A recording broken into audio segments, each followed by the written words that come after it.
What's up, guys? This is me, Rob, and Raw here. We are coming to you live from Arlington. Not live, but this is going to be recorded, but you know what I'm trying to say. Welcome back to Roundtable, guys. Welcome back to Roundtable. That's what I'm talking about. Good job, Rob. Yeah, he's the man. He's always keeping us on track, man. I ramble. That's why I'm here. Cool. We're gonna close out with two final topics. So I wanted to. I live out in Plano. I wanted to mention how I passed by the Planned Parenthood site, and there's always pro-life protesters there.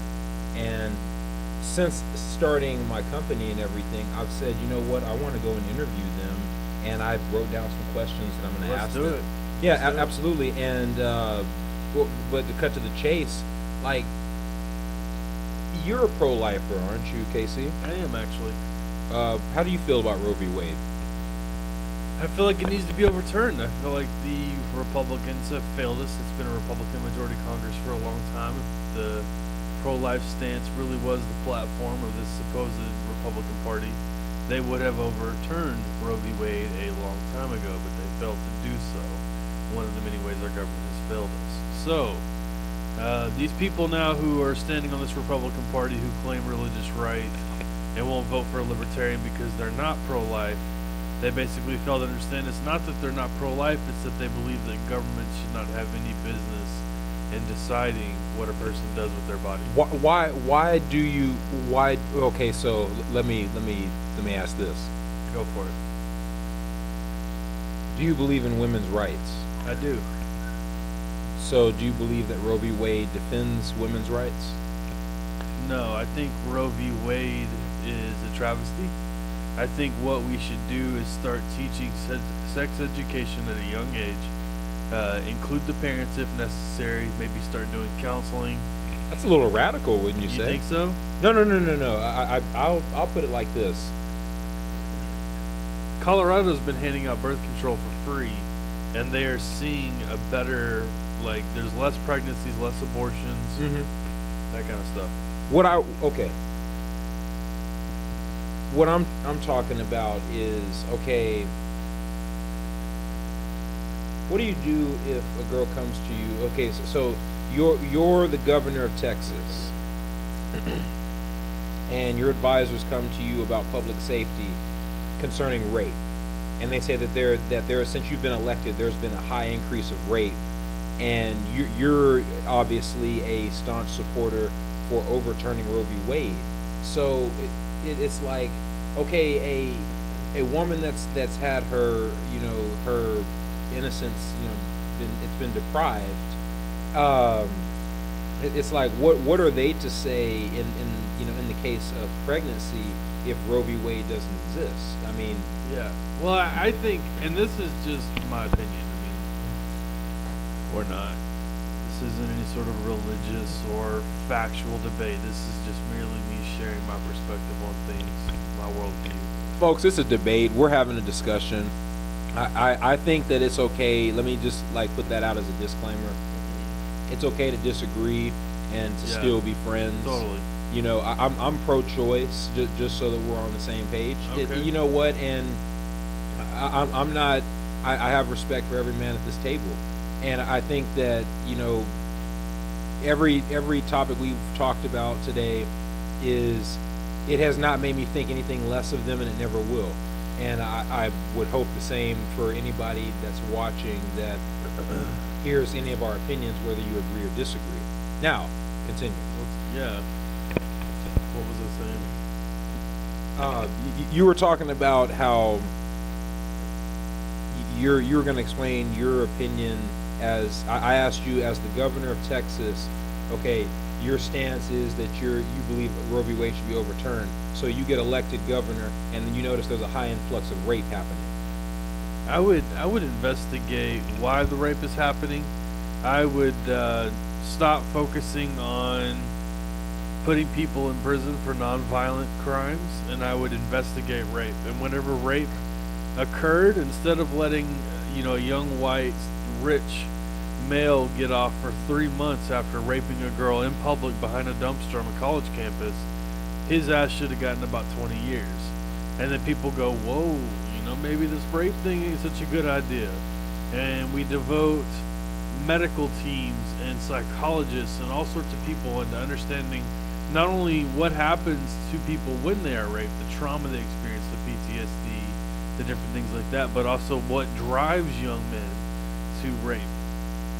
And so I think if we started there, we could really open up new doors in understanding crime and preventing it. Rape isn't gender specific too. I just wanted to point that out. No, young men can get raped too. So let's just say I know a few young men who've gotten raped. Okay, and just while we're on topic, Raul, I don't know where you stand on Roe v. Wade. Do you want to? What's your 2 cents? Yeah, I think the 3 months, like you said, is unacceptable. How can you be like that as far as the jury goes, and that being a thing where you get 3 months for something that is just unacceptable? And then you look at other statistics here. I'm looking at the average time rapist is 9 years, and then some get off to 5 years. So it just seems unfair. 3 months is just too short. Well, Go ahead. It doesn't matter how white he was, or how connected he was, or how important his dad or his grandparents were. That was unacceptable. That was not justice. I can speak personally upon leaving the Navy of there being a case where a person he was charged with sexual assault. I mean, statute or misconduct. Yes, we could say statutory rape. He was given 6 months. His race is irrelevant, but at the same time, he was only given 6 months. Upon and or at least that's what he said. That 6 months. 6 months, and in exchange for that, I don't get labeled a sex offender for the rest of my life. Now, we can dive into 50 different topics, and talk about how rape influences culture. But here's where the bottom line is. When I'm going, when I interact with pro-lifers, I get the fact that, okay, look, you may not disagree with a woman's right to choose. So, or at least maybe I think that's what I'm trying to hear, that you do or don't disagree with a woman's right to choose when it comes to rape, because Roe v. Wade kicked in, mainly because of rape. I think if a woman is going to inevitably die, or if the baby is seriously ill, then I would not pass judgment upon a woman, or if the kid was really young, or if they were raped. Now, I personally know a guy whose grandmother got raped, and therefore he was like 75% Indian or something like that, even though his grandmother got raped, and he was happy about that, and his family still basically adopted him, and so he was raised by like British ancestry white people. So it was real interesting to watch his dynamics, to watch his musical abilities, his language abilities. And I've run into many young men like that. Part of what happened when I went to Florida this last week is I went to Epcot, and Epcot is basically a boiling pot of the world. I literally at Epcot went to Germany. Like, we've got pictures. I'm going to post them on Facebook, post them on my website. We went to Germany. And Tell them what your website is again. Wagen Industries, WAGEN Industries.com. Be sure to start off at the About page, and then just look at if you're on a computer especially, the upper right-hand corner of the site outlines my top pages. Scroll down and look through pages inside there, and then go down to categories on the right-hand side. You can also read the latest couple blogs. They're basically videos to documentaries that I think everyone should watch. And so come visit the site, and tell your friends, like and share on Facebook, connect with me on social media. So Roe v. Wade, women's right to choose. I think women have a right to choose in the sense that if their life is in danger. I don't think that partial birth abortions are acceptable. I don't think that whatever else. I think birth control is acceptable. There is a risk of sterilization with birth control. Young women who go on birth control for 2 to 5 years could actually make themselves infertile. These things happen. In that case, I think those individuals should have a lot more freedoms to explore options like adoption. I think with cannabis legalization, a lot more people will be able to come out of the closet. We'll come back to cannabis, but Yeah, I go ahead. wanted to talk about Roe v. Wade.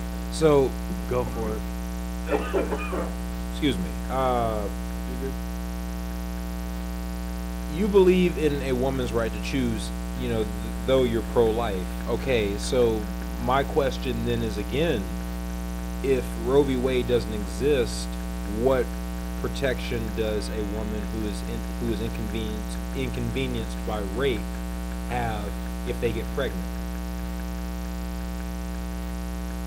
They should have protection. I mean, they should have the ability, them and their families especially. I think if they're minors, 18 and younger, or 17 and younger, that the family, even if it's a grandparent, an older brother or sister, an uncle, a cousin, a nephew, a next door neighbor, a teacher, somebody, some sort of a mentor, older adult who is rational, and you know, these two older adults can come together, rationalize, and be like, okay, this young child, we either need to encourage her to have the kid, or tell her, hey, if this is what you want to do, then we're gonna let you do it. I don't want people going into So back you- alleys. okay. I don't want people going into back alleys and getting shady abortions, and them actually getting forever permanently damaged somehow and medically disabled. So you do believe in more education. It's not so much take away Roe v. Wade as it is, look, educate the population on Educate, safe sex and rape. education, yeah, sex education, legalizing prostitution. People won't feel the need to rape. We're going in a different direction with Yeah, for legalizing sure, prostitution. For sure, for We're sure. not- but you know what? Let's just move on to the next topic, and we can come back.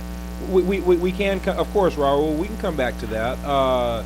The next topic I wanted us to jump on real fast is term limits for congressmen. Currently in my government class, we talked about how there are no term limits, and of course there's mixed opinions because some people like how it's identified is there's a certain amount of the population that doesn't vote, and of the population that does vote, that's mainly an elderly community. So the congressmen are mainly looking out for the benefits of those that are of the elderly community when you add it up, you know, full circle. But the thing is, it's two years for every term, I believe, is how it works in the Congress, at least for the House. And so in other words, every 2 years, like, I guess where I'm trying to hit it is, okay, after 20 years, you've done 10 terms, you've done 20 terms, or, yeah, 20 terms. Senators do 6 years at a time. Say that again, Raul. Say that again into the mic, Raul. I couldn't hear you. We have senators get 6-year term limits. So when you elect a senator, the senator's there for 6-year terms, and he gets unlimited runs at 6-year terms. So he could do So lifetime politician, basically. like 6, yes. Right. And then you, like you said, House will do 2-year terms, but they get elected every 2 years. So that's why it's important. to So we've had, after 10 terms, you've done 20 years. After, you know, unlimited. yeah, well, I'm saying like, after, okay, 10 terms, you've done 20 years. After 15, you've done 30. So these are career politicians, and the founding the founding fathers didn't want us to have like career politicians. Again, the founding fathers were not right about everything, and they were hypocritical in certain aspects, but that's a different story. In terms of the government, they didn't want the same people to be in charge for 20 and 30. And now, okay, in the private sector, after 20 years, you can get, you know, a pension, you can get, you know, a 401k and whatever, retire and have some kind of paycheck for the rest of your life. And I understand that because we can have that same type of system in government. But again, they have age restrictions in the private sector. The public sector should have the same type of restrictions because it holds the standard. It should hold the standard higher. It's like, okay, if General Motors will not allow an employee to work there past age 63, then why is the government saying, right? Talking to the mic for me, boss. But I'm just saying that, like, okay, if General Motors is saying that no, after 63 you can't work here anymore, then I mean, wait a minute, a senator's job is you're responsible for, you know, a company size, 10 times the amount of a company size load of people, and a senator or a representative. Excuse me. So why are you putting up with that? Why are you stressing out yourself mentally and emotionally? Why are you putting yourself through that life? We all saw President Obama here in the last 4 years with all the massive deaths happening. You got, the ISIS things happening, and you got, people shooting up, elementary schools and whatnot. And then you have the university. The thing is, all this mass death, it takes a toll on, the politicians who have to step up and say, okay, this is what happened, and this is tragic. And the point I'm making is, why put yourself through that type of stress past a certain age? Yeah, I think eventually it has to come to an end. I mean, say you can do a 25-year career, most people do, and then they retire after 25 years. So you can give them 30 years, so you would serve, maybe 5 years at a time as a senator, instead of 6. But, 6 years at a time is a lot. I think it should be changed. I think in order to serve in government, you had to at some point have served in the military, because the point of being in government is to be one day groomed for president. Now, not everybody makes it, but that's ultimately the goal. And some even want to go work in the UN afterwards. So, I mean, and then they want to write books or do business consulting or do investment consulting or whatever it is that they learn, language consulting, all the stuff that they learn from traveling the world and doing politics and money and finance. And so, that's the goal. And I think military veterans, including women, are equipped for that sort of responsibility. Well, and I agree with that completely.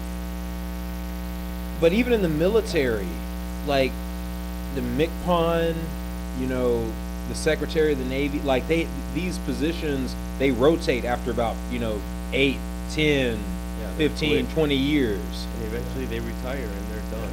Exactly, or they resign and they do something else or whatever. A lot of times these career politicians, they'll do 40 years, 50 years of working, and that's already times 2 that somebody would work a normal 20-year career and retire. These guys do it again, and then they get, I think that's a little bit excessive. Let me put this out. I honestly think that there's a certain level of corruption that we're opening the door to if we got term limits that are non-existent for our congressmen. I mean, in my mind, it may seem paranoid. It may sound that way, but in my mind, I'm not comfortable with. It's like a foreign business owner could come into this country and, of course, because of diplomatic immunity, they can approach a senator, and ultimately say, hey, look, we would like to bring our business to America if we pay you this amount of money. You know what I mean? Happens every day. You can buy off politicians so easily if you know who the figureheads are and who's been there for the longest amount of time and who has the influence. The game is right there in front of you. So I personally say, let's make it harder for that to happen. Let's look. They did it for the Supreme Court. They said 7 years instead of 6 because they didn't want it to fall on an election cycle. And that's smart. We can do the same thing with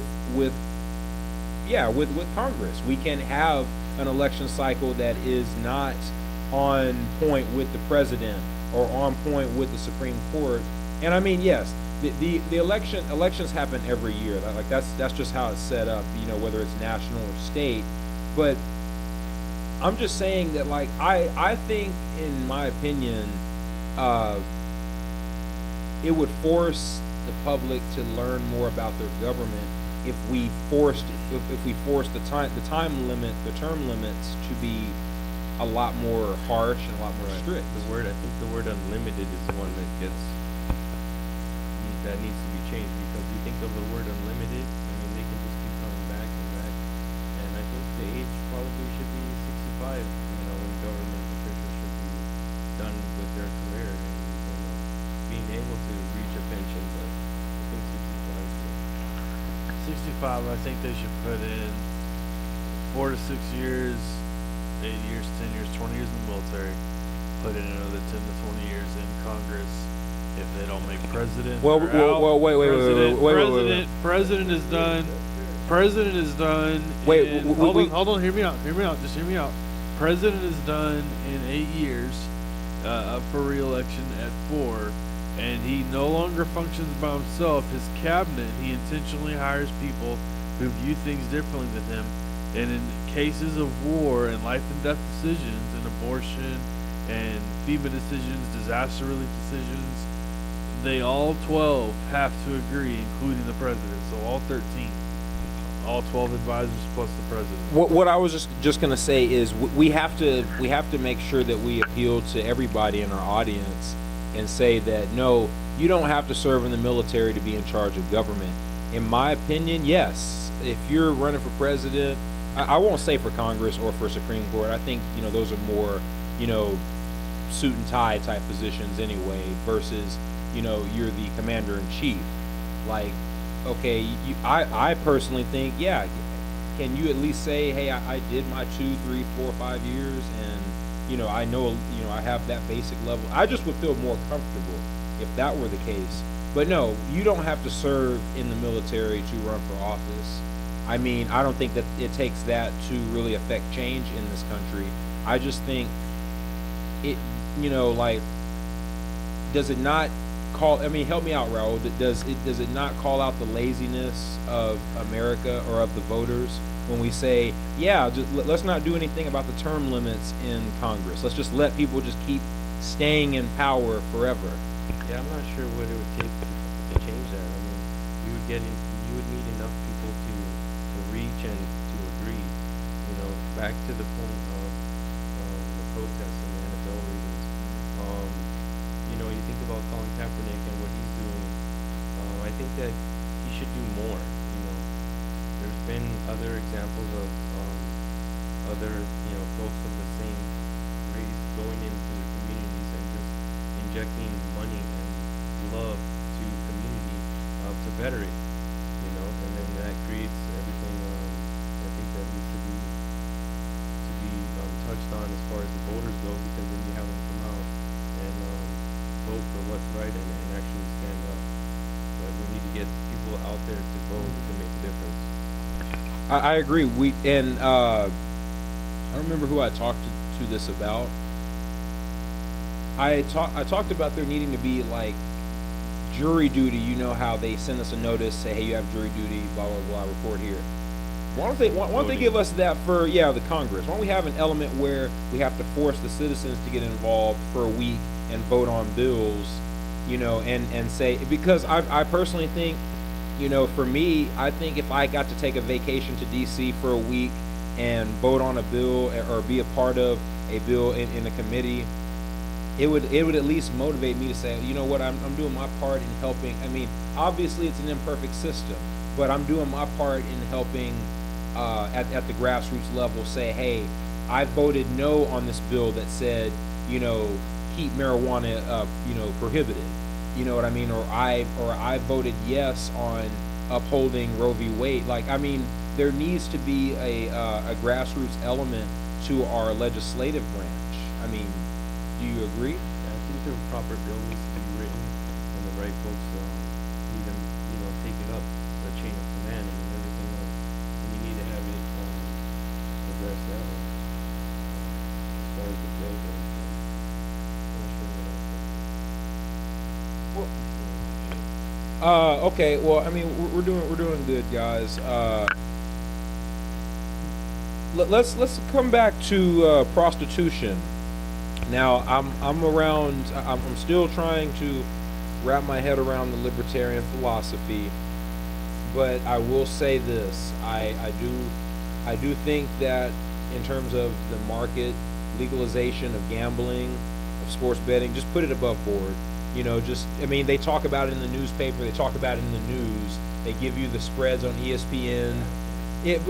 But I mean, they give you all the elements of a system, a below the table system.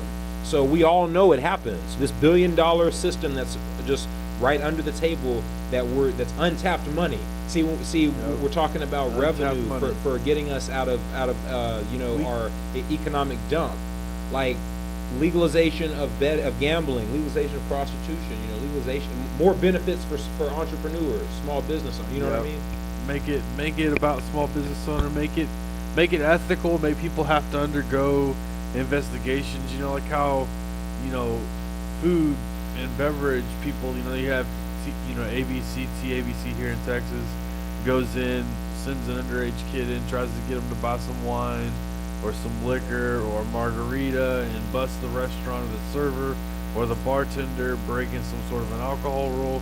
Like, we need that sort of a setup with any industry that we employ, including prostitution. What that will do is these young men, especially these college-age kids who are curious about their bodies, who are making their own decisions about life and making up their own minds about life, and I think young men as young as 16. I would like to see the age of consent drop to 16, actually, and I would like to see any age of consent be acceptable as long as it's within a year of each other. So if a 13 and a 14-year-old want to consent, I think that's acceptable. To each other. I- To each other. And we're talking about kids consenting to sex. That's okay. We're going off the deep end. It goes to being convicted of a sex offender. Sometimes. Yeah, I mean, the thing that I think is more of a sex offense is a wide gap in age. Like my brother, his name is Chase. He actually was charged with statutory rape 8 years ago. He's getting ready to get out. He's probably going to have to register as a sex offender. Sorry to hear that. No, it's okay. He was 19 years old, maybe 20, and he slept with a 16-year-old girl, and they busted him with rape. Well, the same thing happened to me, but I was 20, and she was 29, and it's not something I talk about a lot. And I really believe, looking back, especially, that I was raped. And so, these kind of things are stuff that has been tough to deal with, tough to open up about, but as I get older, especially as I write and use the creative side of my mind, I'm finding an outlet. Well, and just bringing it back to sports betting too. I mean, Yeah. I think of DraftKings and talking about untapped money that the government. Roe v. Wade. I just want to inject this. Roe v. Wade, which we talked about earlier, really sets the precedent for what we've been talking about. If you support that's my thing. As a libertarian, I have to assume if you support legalization of prostitution, why not support Roe v. Wade? It protects the women's bodies, so they can do it protects males' bodies. Like, I can do what I want with my body with Roe v. Wade, being upheld. I agree. The woman has, of course, the ultimate choice and decision maker as far as. You see what I'm saying, though, with her Casey? Like, body. that's what I'm saying. I think if you want to keep it Roe v. Wade, then Roe v. Wade needs to be edited. I'm saying get Roe v. Wade out of there through some sort of a court case, or Republicans have a month to set a precedent. Somebody should write a bill and shoot it to a rep or a senator. I'd be happy to write it if anybody's interested. I'm saying that you as a libertarian, you support free market, free enterprise. So Definitely. So okay, legalization of gambling, legalization of prostitution.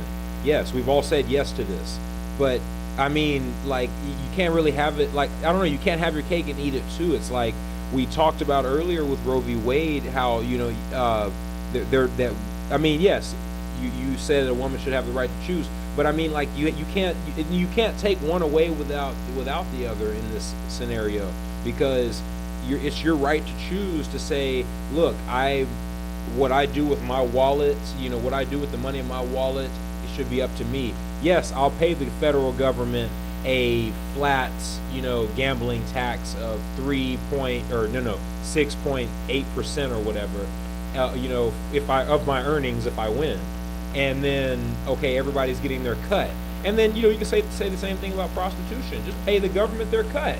Yeah, I'm fine with just that. pay a tax. See, here's the thing about taxes.